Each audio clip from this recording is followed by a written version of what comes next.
সহনশীলতার পরিচয় দিয়েছি ক্যাম্পাসে দায়িত্ব নেওয়ার পরে আজ পর্যন্ত একজন শিক্ষার্থী বলতে পারবে না আমরা ডাকসুতে দায়িত্ব নেওয়ার পরে কাউকে হুমকি দিয়েছি, কারো অধিকার ক্ষুণ্ণ করেছি।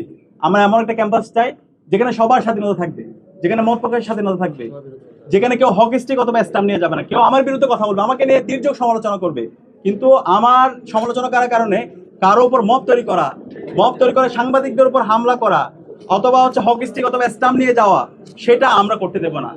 তো আমরা ওদিন গিয়েছি, দেখতে পেয়েছেন আমি বারবার বিশ্ববিদ্যালয় প্রশাসন, আইন শৃঙ্খলা বাহিনী এবং ছাত্র দলে যারা সর্বোচ্চ পর্যায়ের কেন্দ্রীয় সভাপতি সেক্রেটারি সবার সাথে আমি যোগাযোগ করছিলাম, বলছিলাম এই মবটা সামলানো দরকার। শাহবাগ থানার মধ্যে একটা সুরক্ষিত জায়গায় এই যে যেভাবে হামলা হচ্ছে সেটা আপনারা থামান। পরবর্তীতে আমি নিজে গিয়েছি, আমি নিজে যাওয়ার পর আপনারা দেখতে পেয়েছেন কিভাবে তারা স্লোগান দিয়েছে, আমার শার্ট ধরে টান দিয়েছে, আমাকে লাথিও দিয়েছে।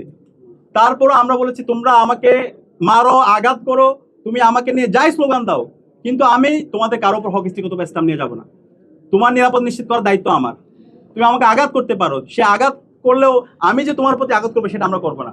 আমরা ক্যাম্পাসে যথেষ্ট সহনশীলতার পরিচয় দিয়েছি এবং আমরা শিক্ষার্থীদেরকে এনশিওর করতে চাই এই ক্যাম্পাসের নিরাপত্তা নিশ্চিত করার জন্য, গণতান্ত্রিক পরিবেশ সেটাকে সুনিশ্চিত করার জন্য যা করা দরকার সেটা আমরা করবো। কেউ যদি আবার সে পেশি শক্তি রাজনীতি প্রদর্শন করতে চায়, কেউ যদি হকি স্টিক, রামদা, স্টাম্প এবং মব তৈরি করে শিক্ষার্থীদের অধিকার হরণ করতে চায়, আঘাত করতে চায়, আমরা তাদেরকে সাবধান বলছি সেটা আমাদের রক্তের উপর দিয়ে যেতে হবে।